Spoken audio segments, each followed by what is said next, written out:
Bom, pessoal, seguindo aqui na sequência, em função também do nosso horário, a gente segue apresentando o nosso próximo palestrante, que com imensa satisfação, né, aceitou o convite dentro de suas múltiplas agendas. Aqui teremos agora a palestra intitulada Desafios para a Implementação do Laboratório de Microvestígios, com o convidado, o doutor Carlos Eduardo Palhares Machado, da Polícia Federal. Vamos ao currículo do nosso convidado. Dr. Palhares é perito criminal federal, chefe do setor de perícias externas do Instituto Nacional de Criminalística da Polícia Federal, doutor em Ciências, Patologia e Medicina Legal pela Universidade de Medicina de Ribeirão Preto, mestre em Ciências da Saúde e graduado em Odontologia pela Universidade de Brasília. Apresenta especialização em Antropologia Forense e Direitos Humanos e em Odontologia Legal. Teve trabalhos junto à Interpol nos anos entre 2012 até 2016. Foi coordenador de projetos das câmaras técnicas em cadeia de custódia da Senasp e organizador e idealizador do compêndio de cadeia de custódia entre os anos 2021 e 2022. Coordenou o grupo de DVI e da perícia em diversos casos de desastres em locais de crime no Brasil e no exterior, e se encontra como coordenador do curso de especialização em criminalística aplicado a locais de crime da NPPF e do grupo de pesquisa em antropologia forense e identificação de pessoas via CNPq. Autor e organizador do livro Tratado de Antropologia Forense e ganhador do 5º Prêmio de Destaque Forense da Sociedade Brasileira de Ciências Forenses, pelo livro de Ciências Forenses entre o ano de 2020 a 2022. Dr. Palhares, nosso muito obrigada pelo aceite do convite. Muito obrigada por estar aqui conosco. Bom dia, boa apresentação. Bom dia. Está me ouvindo? Estão me ouvindo? Sim, escutamos muito bem. Doutora Claudiane, muito obrigado pelo convite, em primeiro lugar. Agradeço também a professora Samara, com quem eu tenho de quem eu tenho recebido as atualizações via WhatsApp. A minha apresentação, ela vai ser uma apresentação muito mais pragmática, muito mais pé no chão, sobre as dificuldades que nós enfrentamos aqui no dia a dia da Polícia Federal para conseguir implementar um laboratório. Eu sou uma pessoa muito entusiasmada com pesquisa, sempre fui entusiasmado com tecnologias. Aqui na Polícia Federal, eu estou como chefe do setor de perícias externas e nós investimos em tecnologia e em doutrina para que a gente consiga se diferenciar e aumentar a qualidade do trabalho que a gente faz. Contudo, aqui na Polícia Federal já enfrentamos muitas dificuldades e nas polícias estaduais a dificuldade ela tende a ser ainda maior.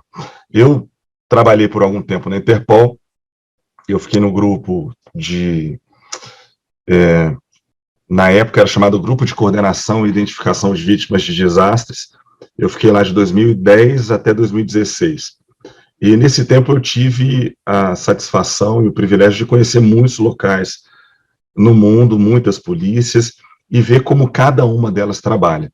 E a nossa polícia aqui no Brasil, ela trabalha de um jeito um pouco diferente, que traz desafios adicionais para que a gente consiga desenvolver projetos ou aplicar ao serviço tecnologias que estão na ponta, na vanguarda tecnológica e científica.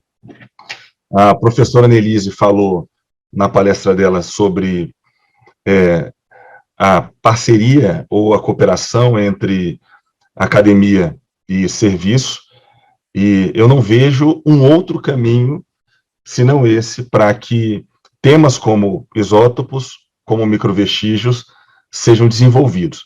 Só que eu entendo que o problema que nós enfrentamos é muito maior do que apenas a cooperação entre esses dois polos, né, de ciência, dois polos técnico-científicos.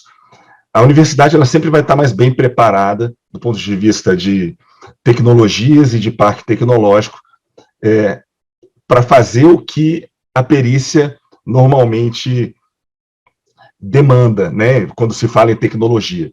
Contudo, no Brasil, e diferente de outros lugares, por força legal, uma boa parte da construção das provas penais, ela deve ser feita dentro dos institutos. Isso dá um certo nó para que as coisas aconteçam.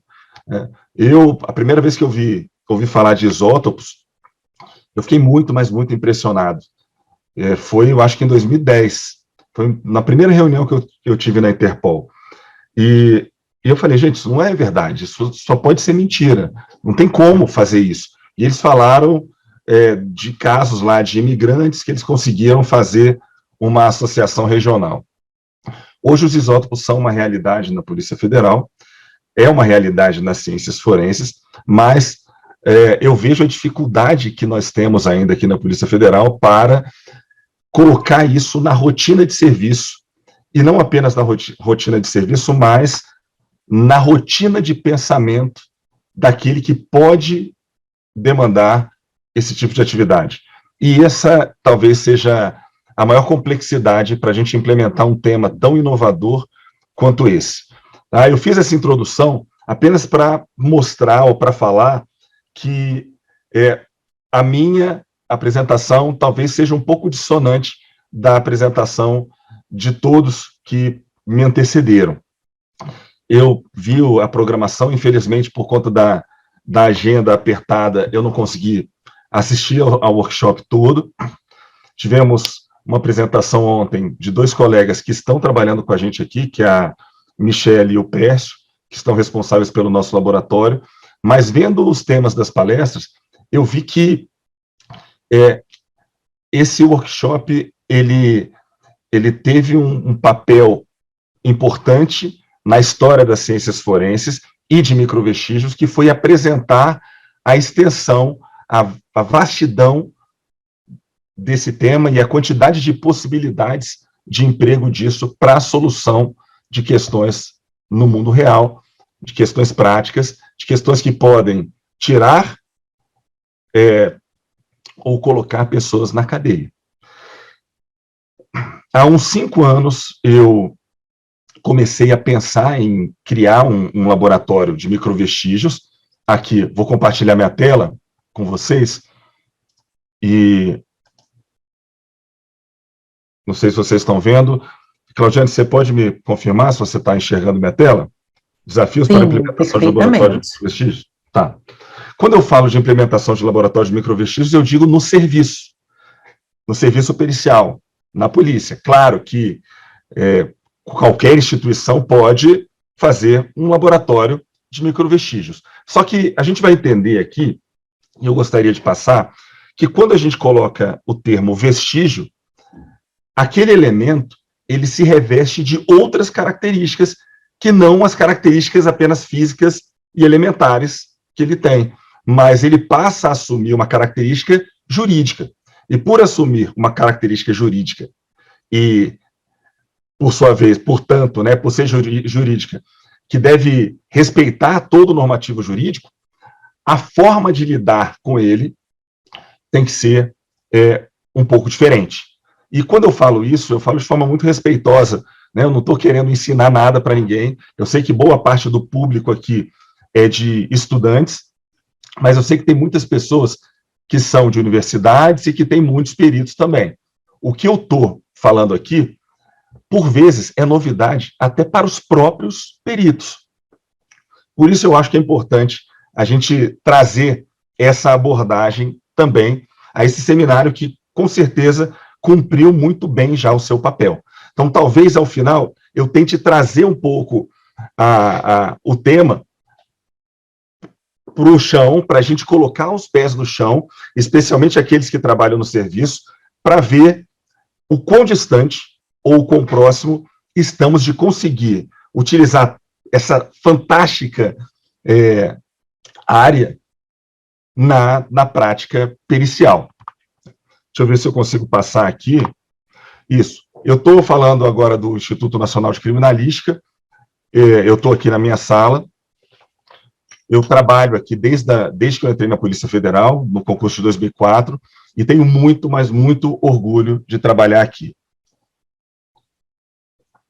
Eu costumo brincar que eu trabalho na Disneylândia. Tamanha a felicidade que eu tenho e satisfação de vir para cá todo dia. E tenho orgulho de estar chefiando um dos setores que é mais pujante e inovador aqui do Instituto Nacional de Criminalística, que é o setor de perícias externas. Esse instituto que vocês estão vendo aqui, ele não é apenas o principal instituto em tamanho e número de peritos que tem no Brasil e na América Latina. Ele é também uma espécie de universidade forense. Aqui no Instituto foi criado um centro chamado de Centro Nacional de Difusão de Ciências Forenses, que tem por objetivo estimular as ciências forenses a produzirem ciência aplicada também à questão criminal. Quando a gente fala ciências forenses, e também eu estou falando isso para que a gente consiga alinhar o que a gente está conversando, ciências forenses nada mais é do que a aplicação de qualquer ciência para algum assunto que tenha relevância ou importância no mundo jurídico. Não existe uma ciência própria de ciência forense. A ciência forense é a própria ciência. Então, quando se fala, por exemplo, em informática forense, nada mais é do que a informática aplicada, os conhecimentos da informática aplicados para resolver alguma questão que tenha repercussão no mundo jurídico. Quando se fala em medicina forense, é a mesma coisa. Não tem um médico que faz uma medicina só forense. Não. É a medicina utilizando os seus conhecimentos para resolver alguma questão que tenha validade no mundo jurídico. Da mesma forma, temos a biologia forense, a farmácia forense, a química forense, a odontologia forense, a geologia forense, que muito foi falada aqui durante, né, o dia de hoje, que eu fiquei ouvindo mais, foi falado de solo, foi falado de minerais. Mas, na verdade, o que falamos quando falamos ciências forenses é da própria ciência, quando ela tem um objetivo específico, que tenha validade no mundo jurídico. Por esse motivo, a ciência forense, ela nasce na universidade. Não tem como a gente imaginar ela fora da universidade, porque onde se faz a ciência é na própria academia. Aí, quando a gente fala em ciência forense lato, é a ciência para resolver quaisquer assuntos que tenham relevância no mundo jurídico, não apenas no campo criminal. Então, a gente pode ter, auxiliando a justiça, por exemplo, trabalhista ou previdenciária, os conhecimentos da medicina legal. Um médico vai ali falar qual que é a condição, se aquela condição é incapacitante ou não. Ele está fazendo ciências forenses aplicadas ao campo criminal ou da criminalística? Não. Está fazendo ciências forenses, mas aplicada a um outro campo do direito. Então, quando se fala ciências forenses, a gente fala ciência forense global. Quando falamos em criminalística, aí a situação é um pouco diferente. O que está na imagem é o Instituto Nacional de Criminalística. Faz ciências forenses? Sim, mas ciências forenses aplicadas à resolução de questões que tenham relevância no mundo penal, no mundo criminal. Quando falamos perito, e isso eu estou falando principalmente para os estudantes, tá? E aqueles que não conhecem ainda tão bem o mundo da perícia, quando a gente fala em perito, o perito é aquele que entende muito de alguma coisa. Então, todos que estão aqui nos assistindo, ou estão aqui participando, são peritos em alguma coisa, nem que seja da sua própria vida. Perito em si mesmo, ou no seu namorado, na sua namorada, em algum esporte. Pode ser perito também em algum campo da ciência. Quem é professor de alguma coisa, ele naturalmente será perito naquela área que ele dá aula. Beleza? Mas quando a gente fala em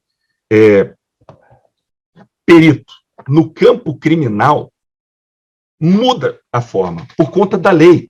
Existe um código, chamado Código de Processo Penal, que ele estabelece que o exame de corpo de delito e outras perícias serão realizadas por perito oficial, portador de diploma de curso superior. Então, quando se fala em perito criminal, no Brasil, o perito criminal é aquele que fez um concurso e que ele está no organismo de polícia científica. Não é nem ter feito o concurso apenas, ele está vinculado a um instituto de criminalística ou algum outro instituto relacionado à perícia. Em 2019, teve uma lei, que foi a Lei 12.964, se eu não me engano, que foi o pacote anticrime, que trouxe novos artigos ao Código de Processo Penal, estabelecendo um rito de cadeia de custódia, que tornou ainda mais complexo a gente trabalhar com vestígios e não receber questionamentos. Então, tudo isso eu estou falando para a gente entender o que é vestígio e a gente entender o que é microvestígios e entender as implicações de se trabalhar com isso para que o resultado seja um resultado válido no mundo jurídico. Não basta a gente analisar, a gente tem que analisar com base no rito. E esse instituto, ele é, além de ser um grande instituto de criminalística, ele também trabalha na construção de conhecimento e doutrina para que outros organismos de polícia científica tenham condição de bem fazer o seu papel. Uma questão importante também para a gente ver a diferença entre Brasil e fora do Brasil. A gente ouviu a professora, acho que foi da Escócia, do Reino Unido, uma palestra muito boa, mas lá é diferente daqui. Lá não tem perito, como a gente tem aqui, não tem uma lei que fala que quem tem que fazer o exame de corpo de delito é o perito oficial. Lá, quem faz, às vezes, do perito, para a maioria das perícias, é a própria universidade. Eu sou doutor em antropologia. A antropologia aqui, a gente enfrenta muitas dificuldades para desenvolver. Um dos motivos é que, aqui no Brasil, para fazer antropologia, você não precisa entender de antropologia. Você simplesmente precisa estar no lugar onde se faz antropologia. Então, o cara faz o concurso para médico, vai para o ML, ou faz concurso para odontologista, e vai para o ML, trabalhar no ML. Quando encontra uma moçada, fora do Brasil, no Reino Unido, normalmente quem examina é o pessoal de alguma universidade. Isso é o que acontece em regra, que tem acordos com as polícias. Então não é qualquer universidade, né? Mas lá existe uma nomeação, a pessoa é nomeada e faz a atividade de apoio à polícia. E aí a pessoa que está fazendo lá no Reino Unido, na França, na Alemanha, são pessoas que entendem muito daquele assunto. Como os professores vários que a gente viu aqui. Mas no Brasil, como é que funciona na antropologia? Vai para o ML e quem está lá no plantão, que às vezes nem recebeu o conhecimento de antropologia forense, ele acaba sendo obrigado a fazer aquele tipo de atividade. Então, de um lado, a gente tem pessoas que conhecem muito, que estão na academia, mas que no Brasil não podem, de ofício, dar a contribuição que ela consegue enxergar. Então, quem está na academia, muitas vezes consegue perceber, eu consigo ajudar nisso. Mas quem está cuidando do caso é quem está no serviço. E às vezes quem está no serviço não tem a percepção do que pode ser feito. Isso, quando eu falo de antropologia, é algo que é muito óbvio, que todo mundo enxerga. Pô, se chega uma ossada, é muito fácil você saber que você tem que ter conhecimento para examinar aquela ossada. Mas o microvestígio é algo que você não enxerga. E aí, a gente entra numa preocupação ainda maior, que é da perícia e das pessoas não saberem o que é vestígio. Isso tudo é discutido também aqui nos cursos que a gente faz. E nas ações que nós temos aqui. O meu setor, que é o setor de perícias externas, cuida de um monte de coisa. Ele é responsável por doutrinar, capacitar e atender a casos periciais de crimes contra a pessoa no Brasil todo, casos mais de repercussão e casos mais complexos. Quando são casos mais corriqueiros, quem resolve é o pessoal do Estado mesmo, que temos unidades técnico-científicas em todo o Brasil. Mas quando o caso é mais complicado, ele acaba vindo para o nosso setor. E o nosso setor é que doutrina. Trabalhamos com crimes contra o patrimônio, acidentes de trânsito, veículos, incêndio, biometria, desastres, sinistros aeronáuticos, reprodução simulada e, agora, alguns anos atrás, microvestígios. Para cada um desses elementos, para cada uma dessas áreas, vão existir os vestígios. Se a gente for tentar simplificar o que é o perito, qual é o papel do perito, a gente vai poder falar o seguinte: perito é aquele cara que, pela lei, ele examina os vestígios. Quais vestígios? Todos. Vai depender do tipo de vestígio para entender qual que é o tipo de perito que vai ser mais aplicado, ou mais indicado. Então, de acordo com o crime, vão existir vestígios diferentes, que vão aplicar, ou que vão demandar a atuação de peritos em áreas diferentes. A gente conseguiu montar aqui um laboratório, que é o Laboratório dos Sonhos. Se você é de Brasília, venha conhecer o Instituto Nacional de Criminalística. Se você não é, você está convidado para visitar aqui. O ideal é que junte um grupo e venha com mais gente para ver como que nós trabalhamos aqui. Temos muitos laboratórios, e um dos principais laboratórios hoje nosso é o Laboratório de Microvestígios, que fica vinculado ao setor de perícias externas. Talvez eu e poucas pessoas saibam da dificuldade que foi para estruturar isso daqui. E mais difícil do que estruturar é fazer as coisas funcionarem e entrarem na rotina. Coloquei 4 fotografias aqui de pessoas que precisam ser lembradas e que fazem parte da história desse laboratório e sempre farão. Eu estou passando por aqui, né? Eu fui o idealizador e um dos idealizadores, né, desse laboratório. Hoje eu sou responsável pelo setor, mas eu estou aqui. Daqui a algum tempo eu não estou mais. E esse laboratório, eu espero que ele esteja funcionando. Ele foi apresentado ontem, numa palestra ontem, pela Michele e pelo Pécio. Por isso eu não vou ficar falando muito sobre isso. Eu vou falar só de dificuldades ou de desafios, né, para que você consiga fazer o microvestígio funcionar no serviço. Mas eles já apresentaram e eu quero só dar crédito a essas pessoas. Fábio Salvador foi o diretor técnico-científico da Polícia Federal nos 2 primeiros anos desse governo, e ele é uma das pessoas mais visionárias que eu conheço. Ele conseguiu acreditar que o microvestígio poderia ser aplicável à realidade da prática pericial. Da mesma forma, ele foi alguém que acreditou nos isótopos. Então, se a gente tem hoje um laboratório, 2 laboratórios de isótopos na Polícia Federal, um em Manaus, outro em Brasília, que o de Brasília está sendo tocado aqui sob responsabilidade do Jorge, o pessoal da Química, e lá em Manaus, a Annelise falou da Thaís, tem um outro colega que eu esqueci o nome lá, mas se tem esses 2 laboratórios é por causa da visão e do empreendedorismo pericial que o Fábio Salvador tem. Não sei se ele está aí, acredito que ele esteja participando desse seminário. Tem o Fábio Gasparotto, o Gasparotto, Adriano Gasparotto, que é um perito geólogo também, o Salvador é geólogo, que ele ajudou muito nos processos aquisitivos para que a gente comprasse os nossos equipamentos. Ele hoje não está mexendo com microvestígios, ele precisou ir para Belo Horizonte, retornar para lá, a família dele é de lá, e a gente passou a ter que gerenciar o que seria gerenciado por ele. E quem está fazendo esse gerenciamento hoje, nos apoiando, sendo o núcleo duro, aqueles que tocam o serviço de microvestígios, são esses 2, a perita Michele e o Pécio. Os 2 são da área de Química e ainda não estão lotados aqui em Brasília, mas eles ficam vindo em missão. Então já dá para perceber o seguinte: não adianta ter o equipamento. Às vezes a gente não tem o perito, eu não tenho o perito ainda para ficar dedicado aqui ao laboratório de microvestígios, coisa que na universidade tem. Então na universidade vai ter um especialista naquele equipamento, vai ter alguém que vai querer dar uso naquele equipamento e para conseguir mais fomento, e para justificar, e para fazer pesquisa. A vida da universidade é isso. Já no serviço, a gente, por mais consciente que o serviço seja do seu papel, a gente não vai ter isso sempre. Então, a gente teve o Salvador como diretor, e ele foi muito empreendedor, conseguimos fazer. Aí mudou a diretoria. Esse é um dos problemas que a gente sofre quando a gente está no serviço público.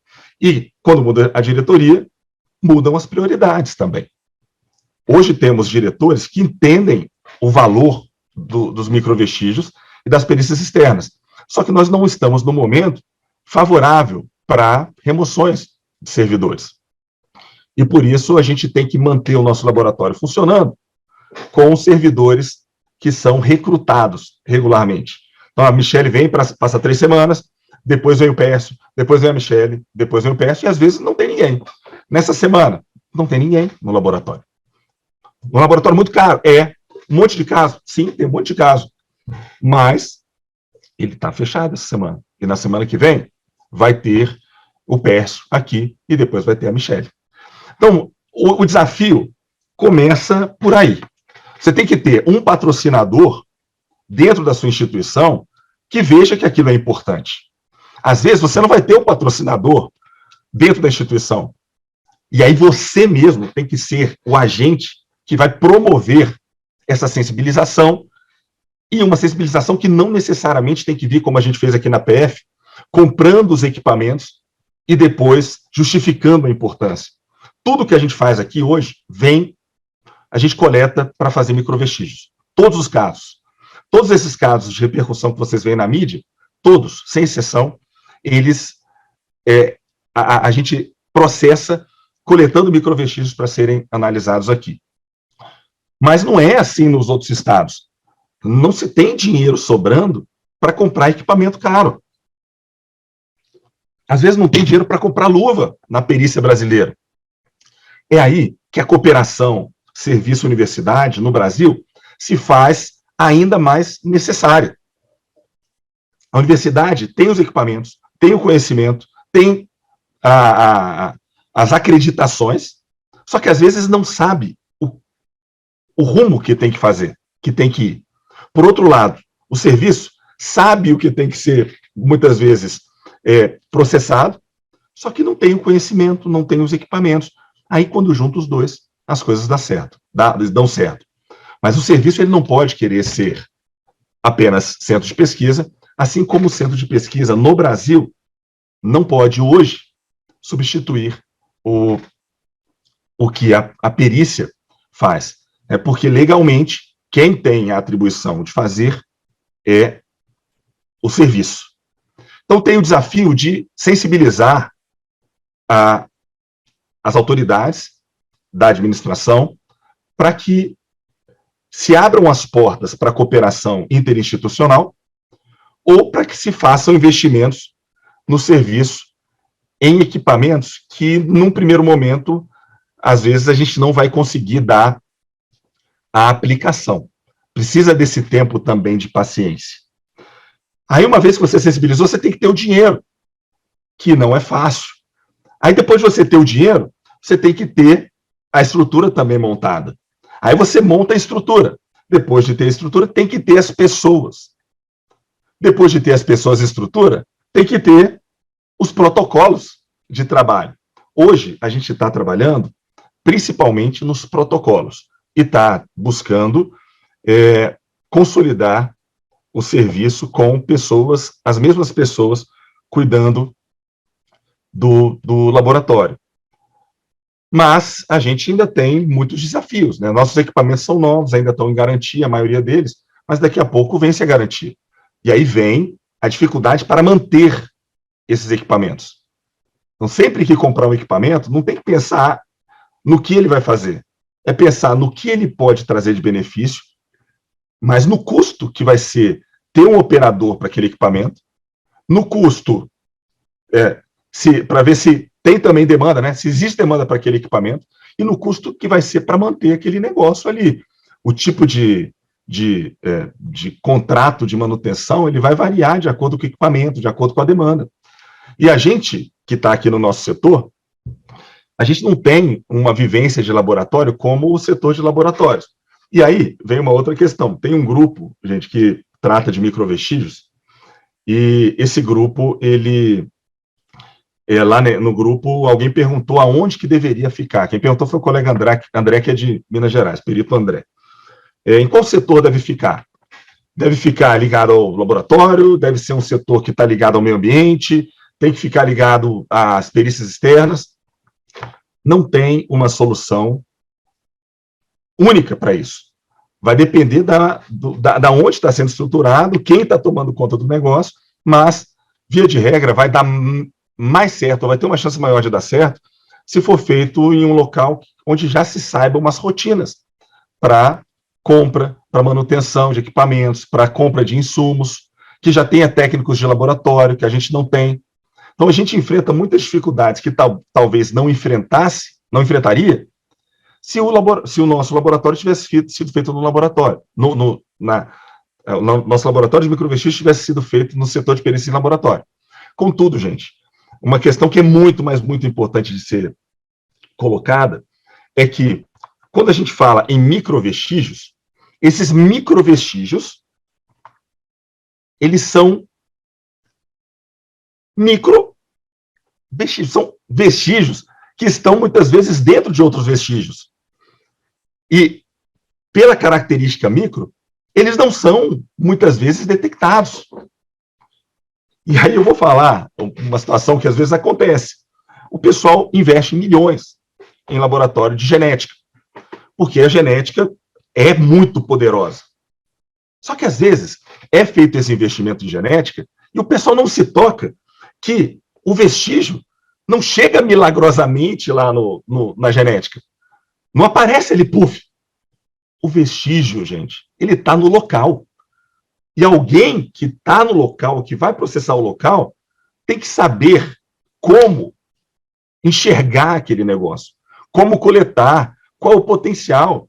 E é isso que normalmente não se tem. Então, quando aqui na PF, por exemplo, foi feito o nosso laboratório de genética, foi feito um investimento muito grande, não apenas em genética, mas em coleta de vestígios biológicos. Porque só vai dar para usar o laboratório se o vestígio for coletado. E não basta coletar, tem que coletar do jeito certo. O mesmo vale para um microvestígio que ninguém falou aqui, mas que, não é novidade, que são os microvestígios balísticos. A balística forense, ela tem na microcomparação balística uma técnica que é mais de 50 anos que é utilizada. Isso aqui é microvestígios. Eu sei que meu tempo está acabando, tá? Eu já estou finalizando, o que eu queria era só dar esse panorama mesmo. Então, o microvestígio, ele já existia. E hoje, ainda é difícil a gente ter confiabilidade no vestígio que é coletado para balística. Que dirá nos outros tipos de vestígio? Então, a partir de 2019, gente, surgiu um negócio chamado, olha só, cadeia de custódia. Cadeia de custódia pode ser entendido de forma simples como um conjunto de procedimentos que obrigatoriamente devem ser aplicados sobre os vestígios, que vão garantir a rastreabilidade, vão garantir a posse e vão garantir a qualidade dos vestígios. Qualidade, idoneidade do vestígio. E hoje, o Código do Processo Penal, ele coloca 10 etapas que têm que ser cumpridas relacionadas à cadeia de custódia. Primeiro, o vestígio ele tem que ser reconhecido. E esse reconhecimento, ele é obrigação de todo agente público. Reconhecimento é uma etapa que está relacionada com o agente público, normalmente ligado à segurança, perceber que um determinado elemento tem importância, tem valor para a elucidação de um crime. E ele reconhecendo isso, ele passa a ser responsável pelo isolamento da área. Para que serve o isolamento? Para não contaminar. Gente, contaminar com microvestígio, será que o microvestígio às vezes não é uma contaminação? Como é que você garante que aquele microvestígio estava realmente em tal local? Hoje, gente, na polícia, muitas vezes não consegue nem provar que o celular é o celular de fulano, ou que aquele celular não foi alterado, não foi incluído ou retirado nada. O mesmo vale para computador, vale para carro, vale para praticamente tudo. Imagina para microvestígios. Então, um outro desafio, que não é o de ter um patrocinador, de ter dinheiro, de ter equipe, de ter infraestrutura, é a questão jurídica e questão legal de você ter microvestígios examinados respeitando a cadeia de custódia. Você só vai reconhecer o que você conhece. A maioria dos peritos não sabe o que é microvestígios.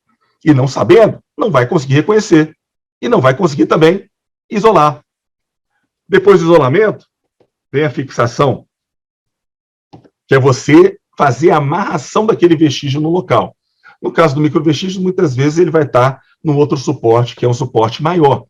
E aí a fixação vai ter que ser do outro suporte, e quando chegar no laboratório, vai ter que fazer uma fixação própria. Uma outra situação, que também está no rito de cadeia de custódia.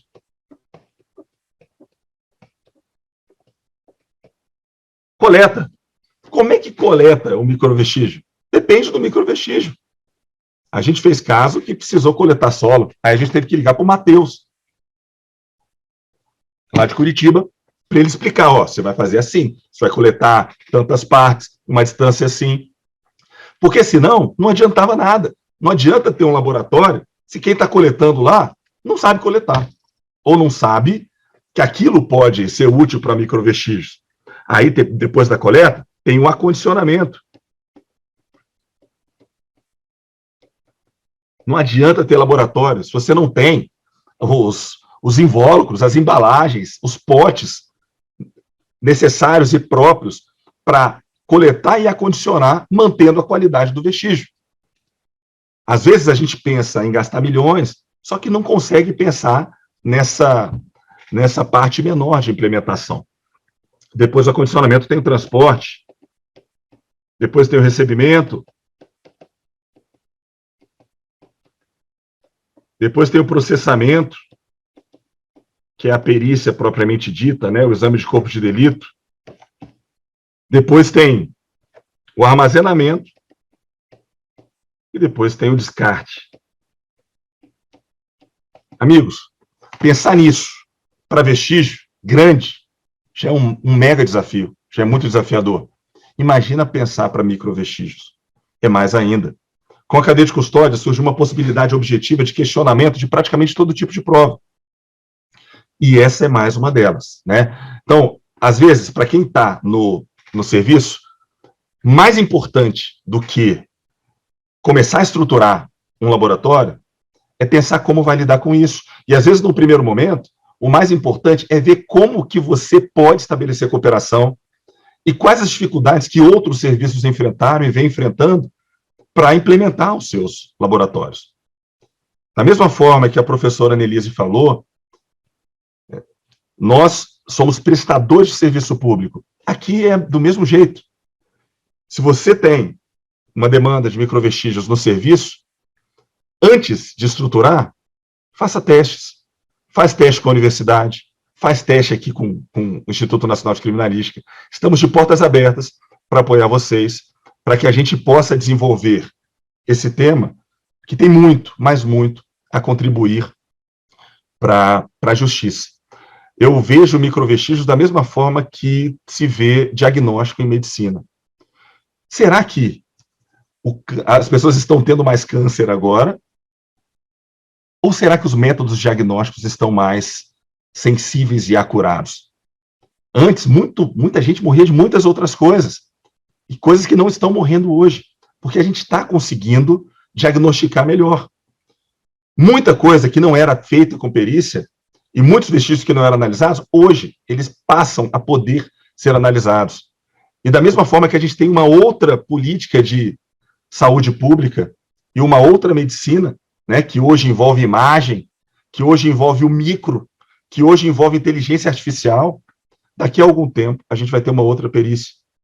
E essa reinvenção ela está acontecendo agora, com esse seminário, e com pessoas que têm uma visão que vai além daquela visão pragmática, e que conseguem trazer ferramentas novas e criam os meios para que essas ferramentas sejam implementadas.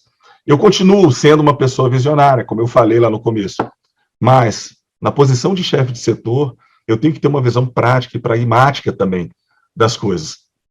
E hoje eu ainda vejo como muito complexo imaginar laboratórios de microvestígios em vários locais.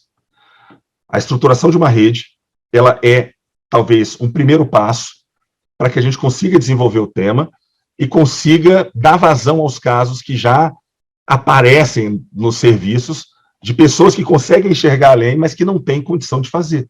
E essa rede, obviamente, ela deve ser montada com pessoas que são do serviço, pessoas que são da academia, pessoas que são entusiastas, autoridades e gestores em criminalística, e assim, dessa forma, talvez daqui a algum tempo, isso seja uma realidade.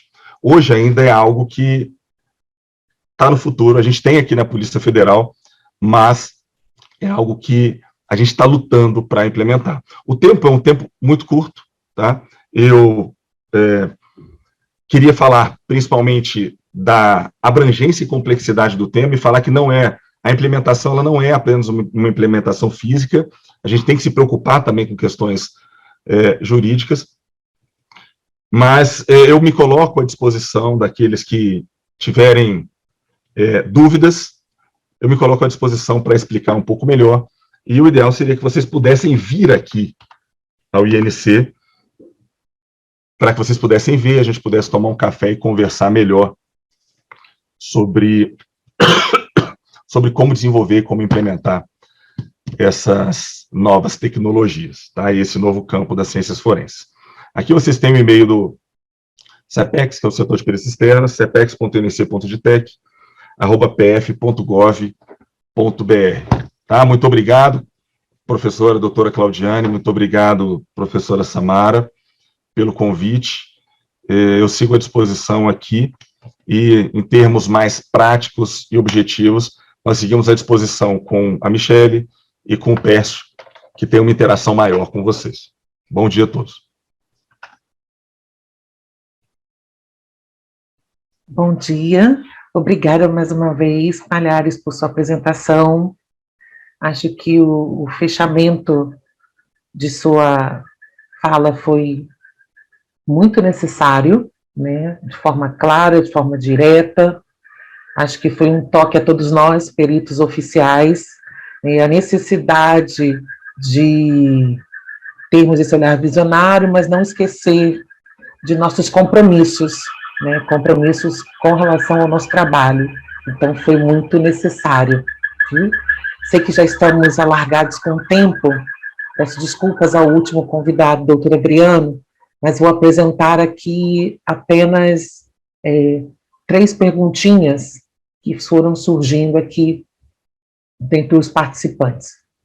A primeira é do Eduardo Andrade, acredito que seja colega também, e parabeniza pela palestra, primeiro de tudo, assim como os demais observações aqui no chat, são só elogios, e já somos recorrentes, os elogios, sua palestra é sempre muito boa, sempre sensacional.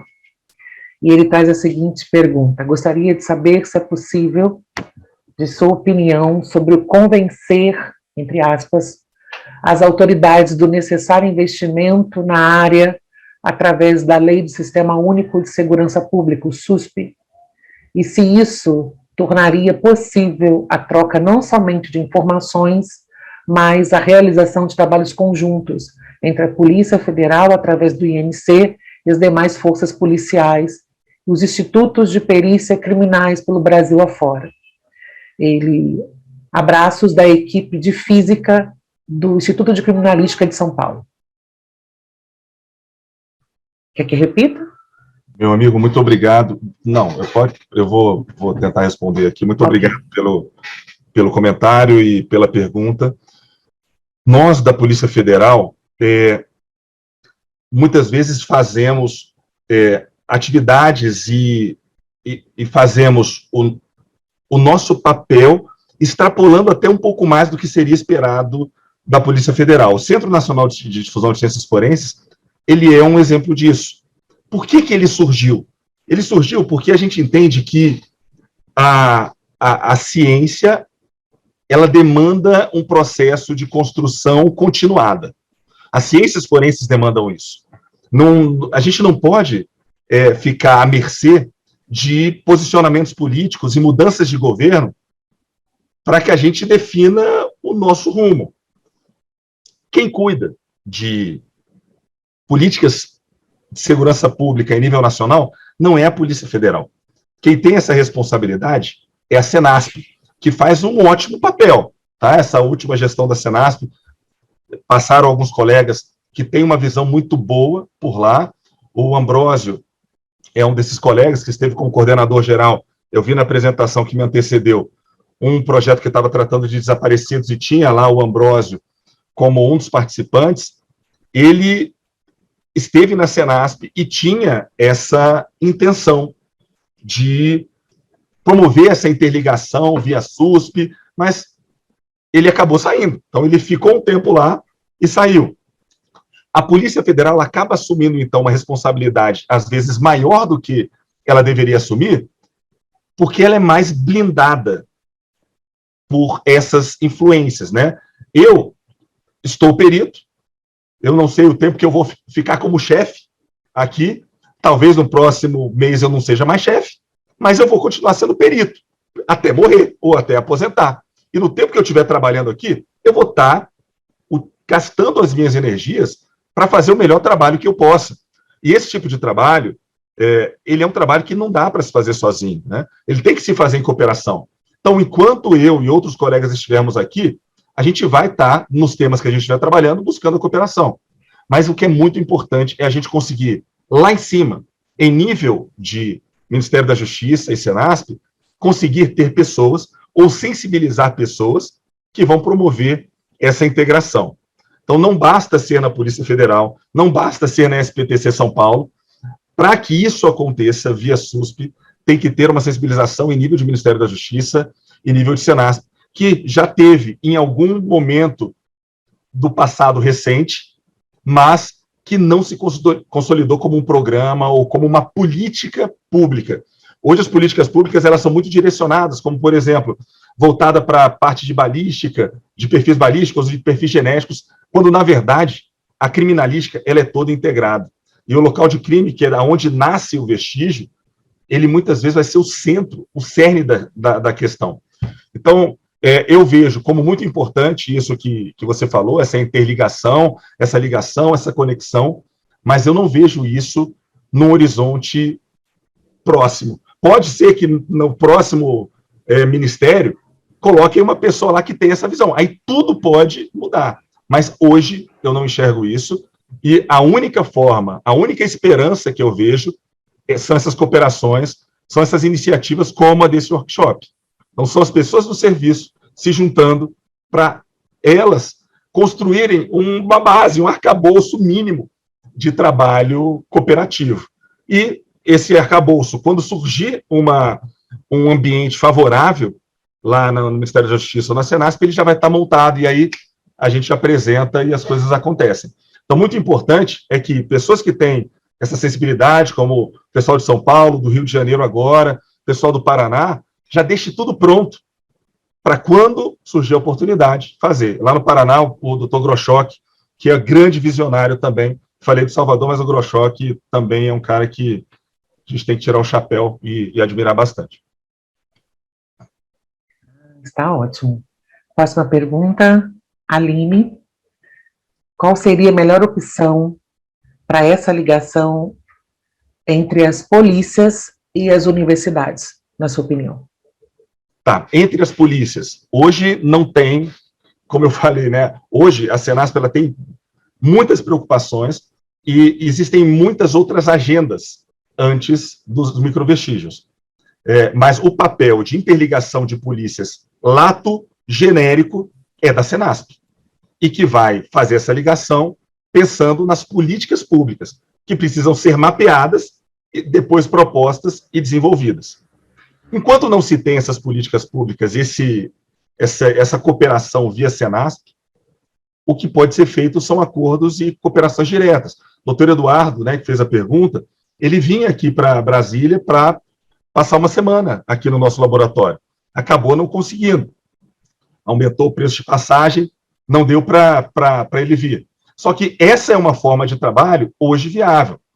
O Salvador, lá no CETEC Paraná, tem uma ligação muito boa com várias polícias e com muitas universidades. Então, ele consegue ser um agente ali que promove essa integração. Então, entre polícias, o ideal é Senasp, não conseguindo, pode ser acordo direto. começando pela base, que somos nós, e a gente faz subir e formalizar lá por cima.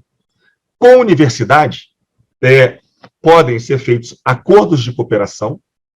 O ideal é que tenha acordo formal de cooperação, para que possam ser, às vezes, os casos encaminhados para resolução pela universidade, porque apesar de eu ter falado que cadeia de custódia é algo crítico, é possível, sim, fazer os trabalhos na universidade. Só tem que ter uma forma de revestir isso de segurança. E a melhor forma é ter um acordo de cooperação.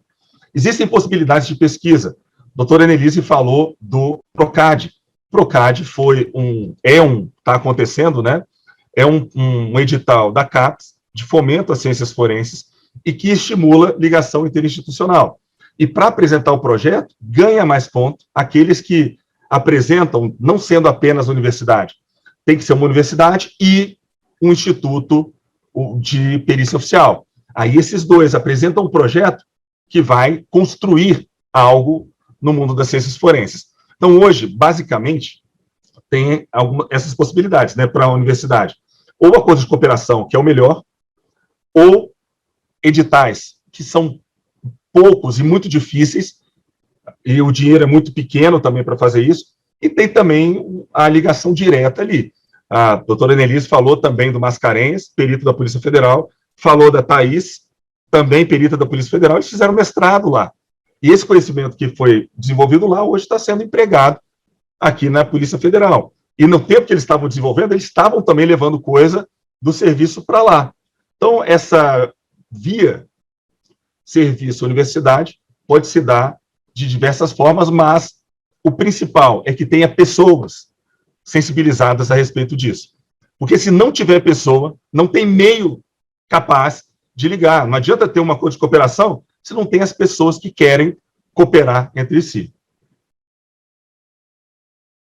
Perfeito. E nossa última, em função do horário, mas tem mais uma pergunta aqui que você vai responder no privado, é do nosso querido amigo Fábio Salvador, diz: caríssimo Palhares, antevejo sua condição de um processo de organização de uma rede de laboratórios que sejam sinérgicos e complementares. Minha pergunta é: como você está vendo o Labomicro como motivador às intenções de outros laboratórios em todo o país? O Labomicro, se você estiver se referindo ao nosso laboratório aqui, né, a gente imagina que ele tem um potencial muito grande de estar à frente desse processo, mas a gente ainda tem desafios à implementação aqui em Salvador. Enquanto a gente não tiver uma pessoa ou pessoas aqui lotadas em Brasília e pessoas que tenham essa ligação com a academia. Não foi à toa que a gente escolheu a Michelle. A Michelle acabou de terminar o doutorado, ela é uma pessoa que é muito ligada à pesquisa, entende de laboratório, tem ligação com a universidade. É necessária essa ligação com a universidade para que a gente consiga desenvolver, mas eu vejo que a gente precisa sensibilizar ainda mais a nossa gestão a respeito disso, e essa sensibilização, ela pode não apenas vir de dentro para fora, como a gente vem tentando, mas também de fora para dentro. Então, por exemplo, a doutora Claudiane, que tem uma visão fantástica sobre o potencial dos microvestígios para elucidação de crimes. Eu passei 10 minutos conversando com ela e eu falei, gente, cara, legal, muito bom, tem que ter mais gente assim. Mas, olha só, ela tem lá no Rio de Janeiro um monte de ideia, só que ela não tem ainda o laboratório. O que seria o ideal? Pô, se você tem o conhecimento, se você tem a casuística, se você tem acesso aos peritos, pega o caso e faz aqui, vem para cá, não precisa, quem é de Estado aqui, perito de Estado, não precisa ter a preocupação de que a Polícia Federal vai pegar o caso. Não, a Polícia Federal não vai pegar o caso, a Polícia Federal, ela não vai querer o holofote, ela não vai querer passar no Fantástico, o caso é do Estado, que a gente quer desenvolver. Então, eu acho que uma grande forma de apoiar o desenvolvimento é ter pessoas como a doutora Claudiane, como o doutor Salvador, como a doutora Michelle, como a professora Samara, como todos aqui que estão participando, né? Teve um colega que falou antes de mim, acho que foi Mauro, eu esqueci o nome, mas são essas pessoas. são as que fazem. Elas querendo fazer ainda mais e se aproximando daqui. E vem para cá fazer o caso. E aí a gente vai conseguir justificar melhor aqui, vai justificar no Estado o investimento. Ó, pô, a gente está fazendo um monte de caso legal, hein? A Polícia Federal está apoiando, mas a gente tem que ter o nosso. E outra coisa que o Salvador fala bastante é que não precisa ter tudo, gente. Você não precisa ter todos os equipamentos do universo. Você tem que ter, como foi a pergunta, uma rede de capacidades complementares. Aqui a gente tem muita coisa. Nem precisava ter tanto, mas a gente deu sorte de ter o Salvador aqui que nos ajudou. Mas você pode, no seu estado, ter um laboratório mais voltagem para triagem, mais voltado para fazer, às vezes, a criação de bancos de dados, como foi falado aqui antes, né? Não precisa ter tudo num primeiro momento. E aí você faz a parte mais básica para poder encaminhar com qualidade para aqui, para o INC, para o laboratório de microvestígios, ou para encaminhar para uma universidade. Mas a base é o que está acontecendo aqui, que é uma discussão de alto nível sobre o que são microvestígios e por que investir neles. Então, a gente está no momento de transição da forma de ver as coisas. Eu acho que a gente está hoje no mundo falando de metaverso, né? Tem gente que é processado porque roubou a casa do cara no metaverso. Cara, o microvestígio é algo desse tipo, a gente não vê, mas existe. E daqui a algum tempo ele vai ser uma realidade. Perfeito. Perfeito, não podia ter encerramento melhor. Mais uma vez, Palhares, nossos agradecimentos, sua disponibilidade, por sua sempre muito solícito. Obrigada por me receber no INC quando estive aí em maio deste ano.